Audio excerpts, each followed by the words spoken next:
Hello, hello. Welcome, folks. We are mass communicating. Welcome to Touchdowns All Day with John Barber, the podcast. The podcast that's so fresh, it smells as if you've just popped a can of tennis balls. So fresh. So fresh. Let me ask you, folks. What are you doing right now? Do you want to do a podcast real quick? You want to talk? Want to hang? Let's do it. It's you, it's me. Here we are. We're mass communicating. Drop us a line, ask us a question, send us a DM, shoot us an email, tweet at us. Get on the other side of the court, grab a racket, and let's play some tennis. Just use the hashtag at Touchdowns All Day. And we changed our Twitter handle to at TDADBaby because we changed the Touchdown All Day. What is it? An anagram? Anachronian? We changed our anachronian to TDAD because it's touchdowns instead of TAD. So those of you who really love TAD, we're going to have to just give you free tickets to concerts until you just are cool with TDAD, if that's okay. Because we already changed it everywhere, and we can't go back because it was a huge pain in the butt to change it in the first place. If anyone who's had an acronym, you know how hard it is to change an acronym. It's really bad. So we changed it. TDAD, that's the acronym for those of you who can't write or spell or you just think acronyms are cool. Like anyone in the military, you probably love that. So we just want to big up to all the Biscuit fans in the world. This is a Twitter question from Mike Russo. Is at Great Quux. I don't even know what Quux is. 2 U's in that one. Real interesting. Barber Shreds, love the show, but don't forget to start out with that dope theme music. All right, we're going to do that. We're going to kick the show off this week with the theme song. Let's rock. We're mass communicating. We're mass communicating.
Shout-outs, ladies and gentlemen. Welcome back to the show.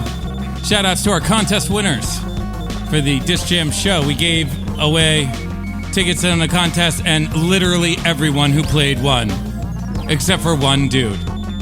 I'm sorry, person who did not win. I forget your name. I don't want to announce you on the show and embarrass you, because everyone else who played the contest won. I don't know how you didn't pull it off, bro. Maybe you need to move closer to the city of Richmond. Because, the Biscuits haven't played there in a while, but the city of Richmond is special. We love the city of Richmond, and we'd like to thank the city of Richmond for their support. And I'd also like to do a quick omissions, correction, if you will.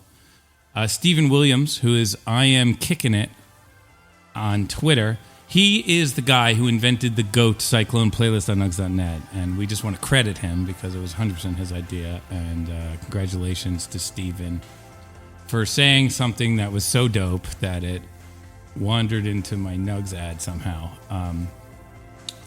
So, Camp Bisco, that's what this show's about. That's what this episode is about. This episode's about Camp Bisco, and we are going to give away a couple tickets to Camp Bisco. So, here's the rules of this one, folks. And this is the way it is. It's called Touchdowns All Day, but really it's free tickets all day. That's what the show's really called. Which would be FTAD if you're in the military. Operation FTAD is in full effect. For the Camp Bisco tickets, I don't know how many tickets they're going to let me give away. They might let me give away a bunch, but they're definitely going to let me give away 2. So let's just get that out of the way. Tweet at the Touchdowns All Day with John Barber podcast using the hashtag Touchdowns All Day, and also hashtag your 3 favorite bands that are on the lineup. Okay? So that could be Sound Tribe, Tipper, Liquid Snails, Space Jesus. It could be Twiddle. It could be Ganja White Knight. It could be Aqueous. It could be Numa Live, who was on the show. It could be Odessa. It could be Humphreys McGee. Rusco, our old friend Rusco, is on the show. Very excited to see him. Just so many bands, Liquid Stranger, just so much great stuff. The Soul Rebels are on there. Sun Squabby's on there. Just going to be dope on every level this festival. Super psyched about it. So I want you guys to get some free tickets. Pick 3, hashtag them, hashtag Touchdowns All Day. The drawing is on July 1st. And if we pick you with our random number generator, then you will get 2 tickets. So I guess we're going to jump right into music here. There's so much. I can't do this show when there's so much to talk about. I don't know what to do.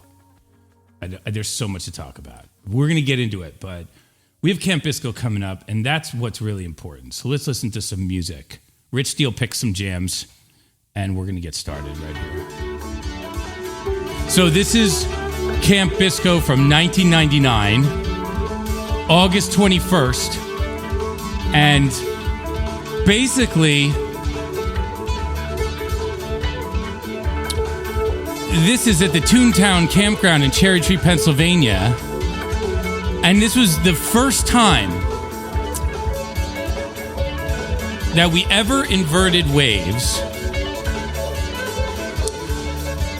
And I got a Twitter question talk about inverting something. Talk about why you guys invert songs. And so to those of you who don't know about the Biscuits, we will play one song and just twist it into another part of that song. Usually the end twists into the beginning, but it really could be anything. And we call that an inverted song. And this was the invention of the inverted song, if you will, where the end of Above the Waves happens to be the beginning. It's a little musical moment that is the beginning and the end, and it's also in the middle too, but it's in the beginning and the end as this little meme, and we just call one meme the other, and boom, next thing you know, you're in the other part of the song. So let's listen to this. This is the beginning of inverted songs, and Rich Steele says he remembers this being super cool at the time. So let's check it out.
This is super high energy house funk that has lost control. And it's almost it's such a pace. It's breakneck speed, this stuff. And it feels like it's about to twist into like a jungle type of beat or something. And it's right on this edge. But it's just so loose at the same time that where's it going to go, really? You need a good riff to take it to that next step.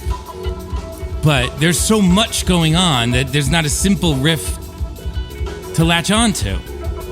So let's see if we find a riff here, or if we space out and go into some astronaut land or something, which it sounds like we might be ready to do.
So there you see the classic stage battle, if you will.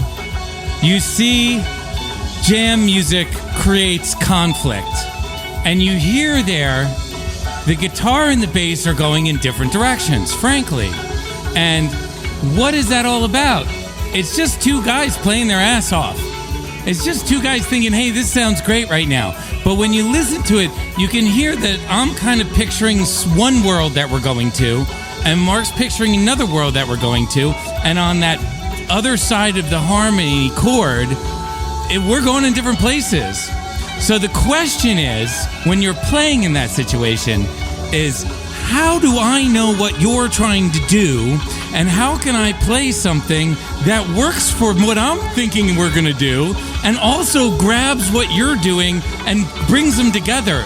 And you look for that note, and sometimes you find it, and it's just the greatest thing ever. And you can hear I keep playing this one note because I keep thinking that's the note. But when listening to it, it's me thinking, oh, I think we're going somewhere else harmonically. I think almost the whole jam. So here we come back around, and you learn one of the things about jam music is that the lowest note generally has the general control of things. So if your bass is playing one thing and you're playing something else, you're going to go up to that. You're going to end up on the bass at some point in time. It's just a fact. So this is a musical example of that right here.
All right, there we go. A little shimmy into Above the Waves. The inverted song came right after that. We hop into Waves there. We play to the end, then we loop around the beginning. We go into the beginning of the song. That had never happened before. And the band has been doing that for years with every single song in every different situation. That is an inverted song. So Dan Turret from Twitter, DNAS13 asks, Barbara Shreds love the pod. It's cool how you guys rearrange songs to make them inverted dyslexic. Could you please talk about the work that goes into setting that up and speculate why other bands don't do it? Well, look, I don't know why bands do what they do. I don't get it. The Biscuits are the weirdest band, and we think that's normal. So asking me what bands, to speculate on what other bands do is you know, it's just, I don't have a really good answer. I don't understand why bands do anything. I don't understand why people go on stage, you know, with like tracks playing from computers for the whole set. I don't understand that. But I'm not them. And I'd probably understand it if I was them. So it doesn't matter to me. I'm glad that really the Biscuits are one of the few bands that do inverted songs because, geez, you know, we at least have something interesting that we do that other people don't do. You know, that's our panda, is flipping the songs around. As far as the work that goes to setting that up, it does take a little work. You do have to talk about it. You do have to get with it. There's usually a point in the song where everybody thinks of the end of the song as suddenly the beginning of the song. So, and that's what an inverted song is, when the end of the song becomes the beginning of the song, and then you jam into the song, you play the ending, then you flip it, and then you play the beginning, and then you jam out to some other song. And yeah, we do that stuff all day long, and really other bands don't do it, but some have. I mean, I'm sure that any band could really do that, honestly. Any band could do it. And it's fun. You know, it's fun. So, that's the inverted song. All right, so I just want to point out that Crunk Mike has done a really great job with the podcast. If you listen and you're not subscribed, then, you know, what the fuck? You guys should subscribe. Crunk Mike is working his ass off to get you guys to subscribe. We have just been put on a ton of podcast networks. We're on the Apple Podcast Network. Look, I'm gonna talk about this once, okay? I'm not gonna make this list happen every week because I understand that you guys are listening now and you don't need to be told every week because that's absurd. Let's just do it now. Let's just do the run through this one time. Stick with me. Don't switch over to Tom Marshall's podcast. Stick with me for just this list so Crunk Mike can get his due of all the work that he's done. He's got us on Apple Podcasts, Google Podcasts, Spotify, iHeartRadio, SoundCloud, Simplecast, TuneIn, iTunes, Stitcher, Pocket Cast, Breaker, Overcast, Radio Public. Basically everywhere you possibly have podcasts. I haven't even heard of all those places. I have now. And so thanks to him for getting that done. We're not going to do that list. It's going to get longer, and we'll just tell you what we add. So if you want to rewind and write those all down, and then go subscribe on every single one of them, that would be dope. I really like that plan. And so, you know, there is this Osiris Podcast Network that we're on. And speaking of Tom Marshall, he has his own podcast. It's called Under the Scales. And it's, you know, he does interviews and he gives people a really good look into the songwriting and the lyrics of Fish. And, you know, you get to meet everybody that's part of the Fish machine. There you go. Tom Marshall's podcast is the way to do that. The guy is a legend, and that's already a done deal. So you want to hear what he has to talk about? I do. So, you know, that's the easy way to do it. Just listen to his podcast, Under the Scales. So let's get back into Camp Bisco. Because we have another jam here. This one is going to be Camp Bisco, same show, 8/21/99. This is Little Lie Basis.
Wow, right into basis. I didn't even see that coming. Great melody. That melody should just be a song. And there was a point in that earlier where there was something we talked about earlier where I had what could have been a better melody. I got to go back and listen to it. And that other melody I drop after doing it once, and it was great, and I dropped it, and I do that. I don't know what's wrong with me. But at this time, it worked. I came back around and found a really great melody at the top of the jam, and that's dope. So this should be a song, and we'll probably turn it into one as we go. A little screaming at the end here.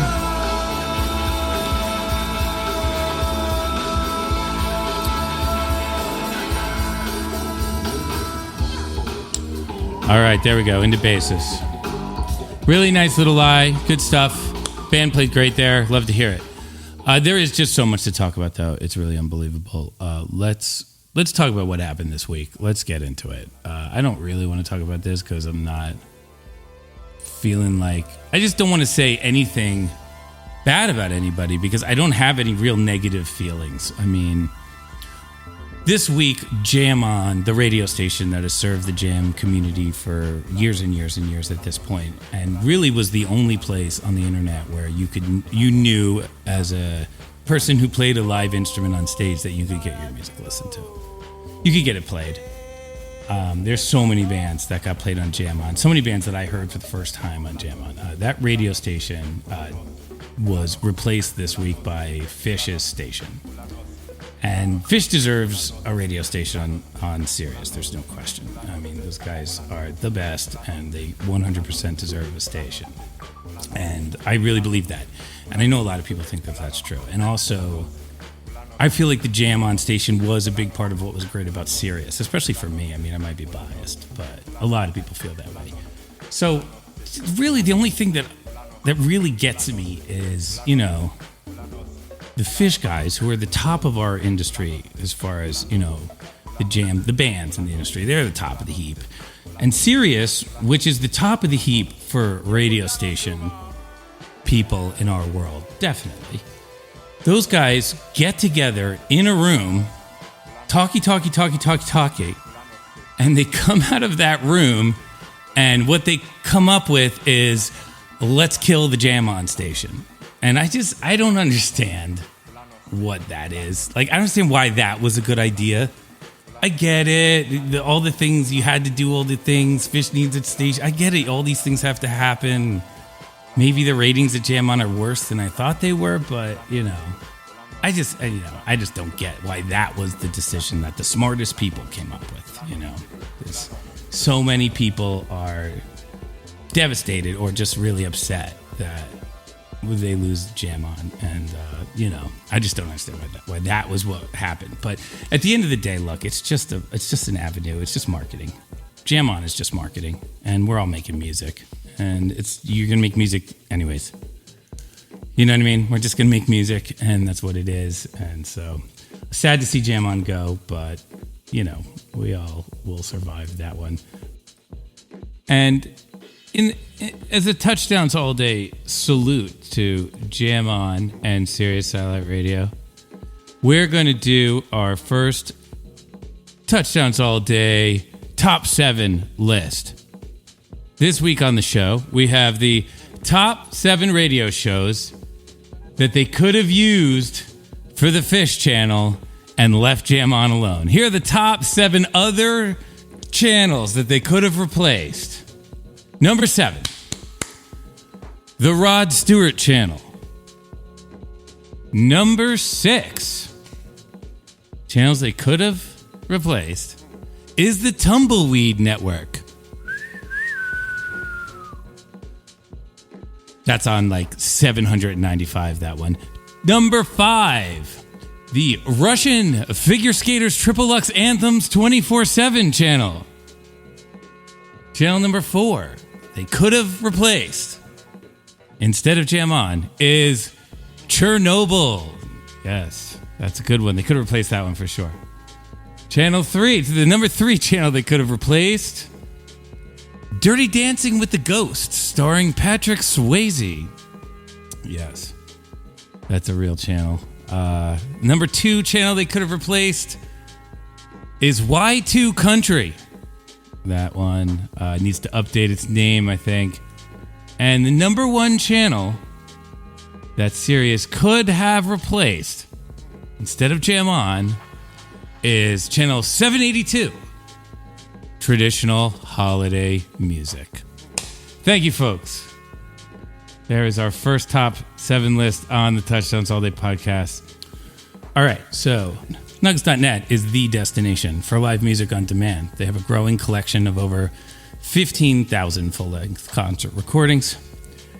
You'll never run out of live music to explore on Nugs.net. You can literally listen to it on your desktop, on your iOS app. You can listen to it on Sonos and Blue OS. You can listen to it in your car. You can listen to it on an airplane. You can listen to it at the airport. You can listen to it when you drive around. You can listen to it at a party. You can do whatever you want. Nugs.net is a great place to listen to a show from last night or a show from 40 years ago.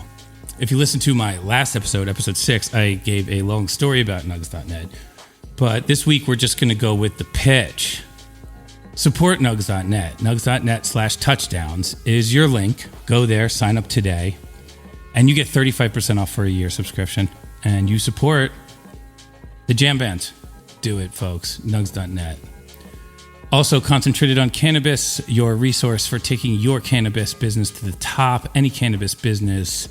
Concentrated on Cannabis is here to teach successful techniques and practices from seed to sale in the cannabis industry. Max Platt is the leader of this company. And if you are in the cannabis business, you owe Max a phone call or an email. Just hear what he has to say. He's been in this business a really long time. He can help you avoid the landmines. It's concentrateoncannabis.com, and the Instagram is max.swell.mines, M-I-N-E-S, and I'm going to ask him to change that Instagram because it just doesn't say concentrate on cannabis. But Max is a great guy and can really help you. All right, so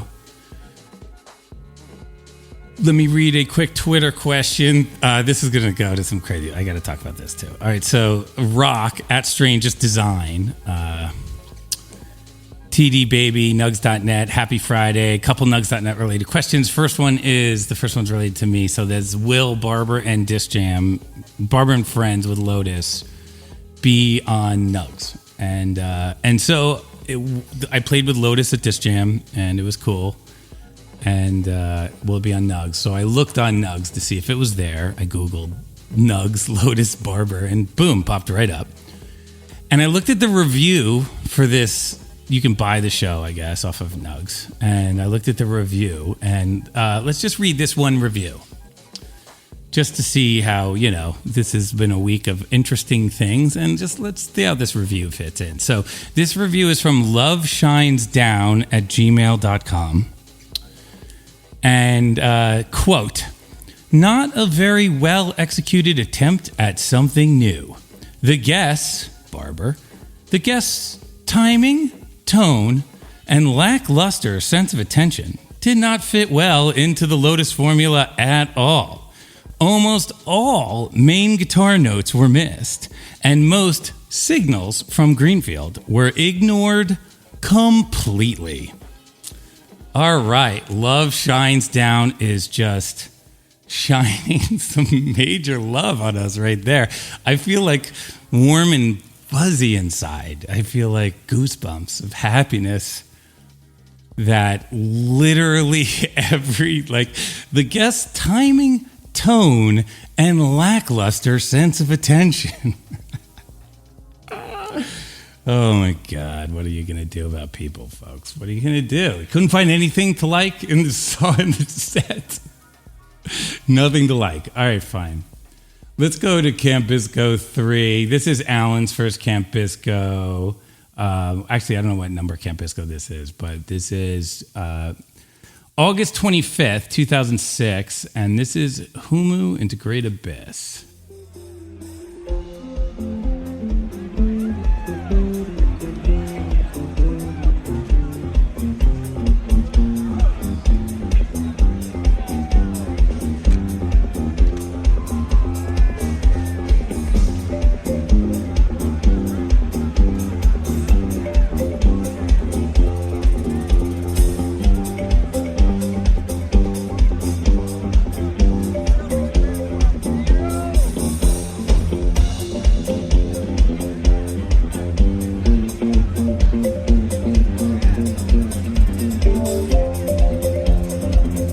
I dig this riff. I like this a lot. I know we're probably not going to loop on this riff because it's probably hard to realize how cool it is in that moment. But I think we can make a song out of that for sure.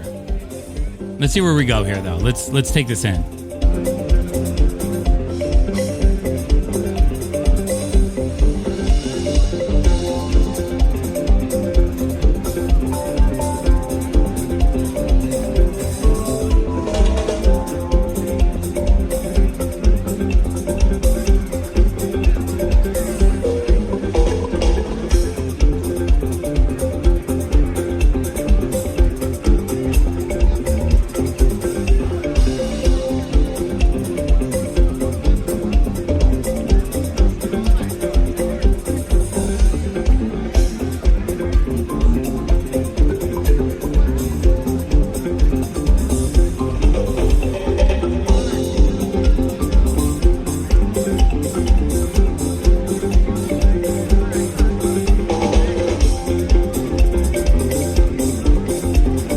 So if you guys can figure what this looks like, if you want to picture it a little with me, this is 2006, so it's before the Raid sticks, it's before the neon EDM thing happened.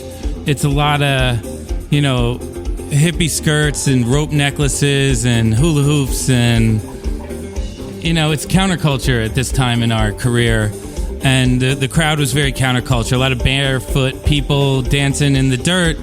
And this is like the funky stuff. They're all getting around there probably. This is probably very, a lot of people hanging out with their friends, watching the band play. It's a good vibe.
We almost got free there. We almost got loose. You're going to hear The looseness creeping in. You can hear the destruction of a perfectly good funky jam occur step by step here.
Wow, that was a really nice melody on top of that riff.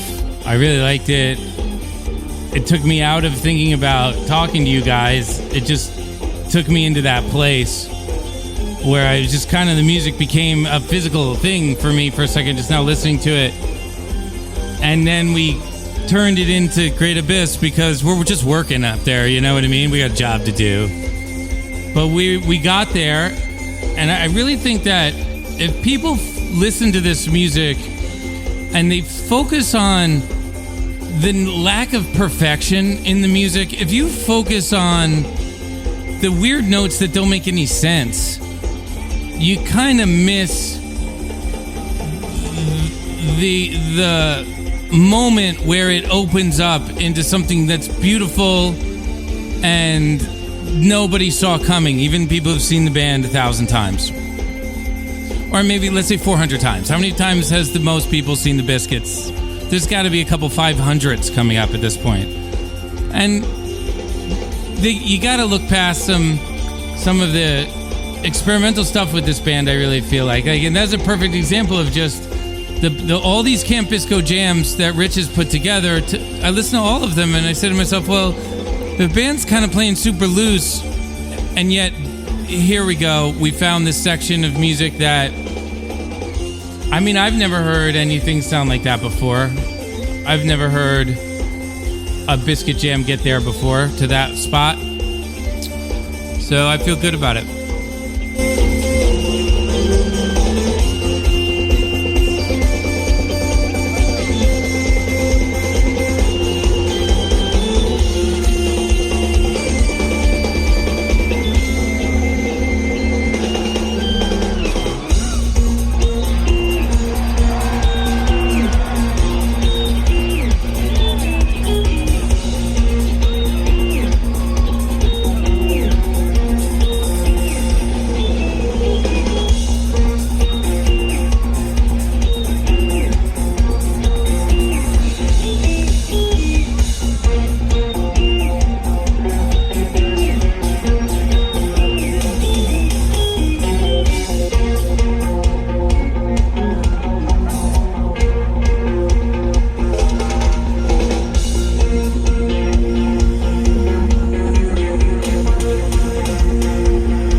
How psyched was the crowd hearing Alan play Camp Bisco for the first time? And this is the kind of stuff he's doing. It's so on the money and just rock solid.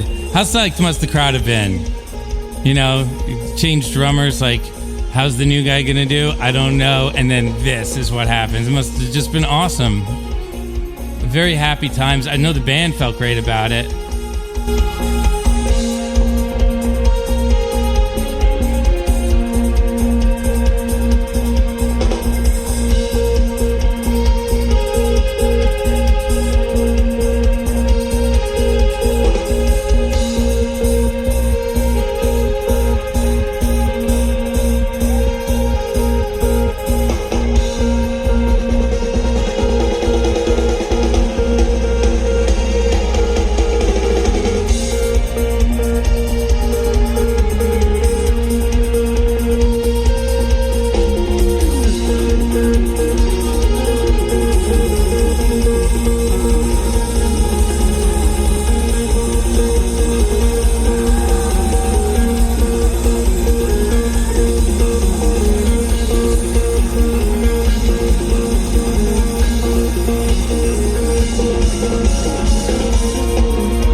How do you fade this out? How do you get out of here? How do you turn this off?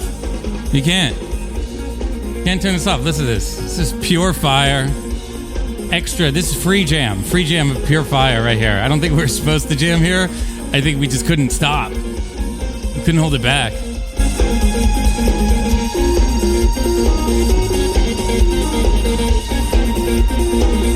This is extra time right here.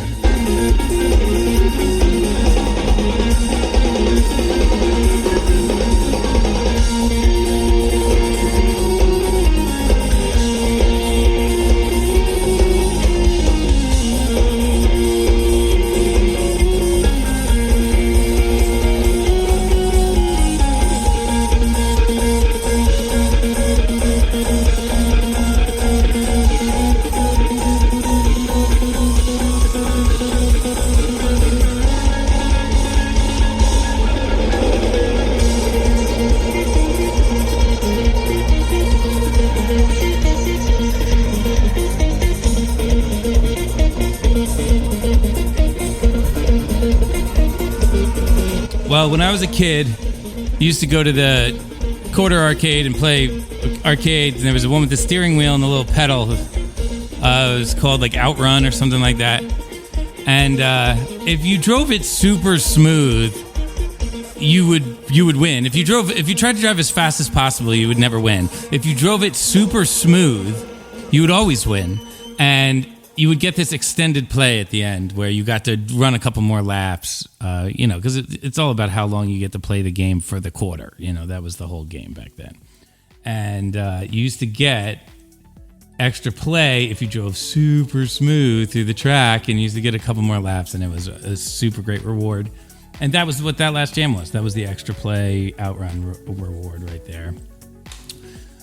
Let me do one more question. This has been episode 7, guys. Sorry for the delay on this one. We're trying to not do that in the future, but it was a crazy week, and we'll get into that this summer as we talk about stuff. But I just want to do one question as we go. This is from Morg Dusseldorf at Little Hetty Boop. She says, at Tadpods, thank you so much for the Colorado run last week. It was my first 3 Biscuit shows, and I'm finally recovering from 3 straight nights of headbanging. Dope, Little Hetty Boop. That's great. Question, any songs you feel like fans like more than you do, and why? I don't know if there's any songs that the fans like more than me. There's definitely songs the fans like less than me. That's for sure. There's not songs that the fans like more than me. I like all the songs. It is really great. Part of a song like the Hope Fugue, or let's say Abraxas, or something where it's very well coordinated. It's really fun to pull that off successfully. That's a great experience. You can really apply that to any song in general, and it's really great when you do. But when you play those really tight things and they come together really well, that always feels good. Yeah. all the songs are great. I think the fans, got to reach out and tweet at me at Touchdowns All Day and tell me what songs they like, and then I'll tell you which ones I disagree with them about. And maybe we'll do that on episode 8. Thank you guys for listening to episode 7. Thank you to Nugs.net for everything that they do. And thank you to Max Platt Consulting, concentrateoncannabis.com. Help those guys out. They're supporting the show. If you love the show, support those guys. We love them. We're mass communicating.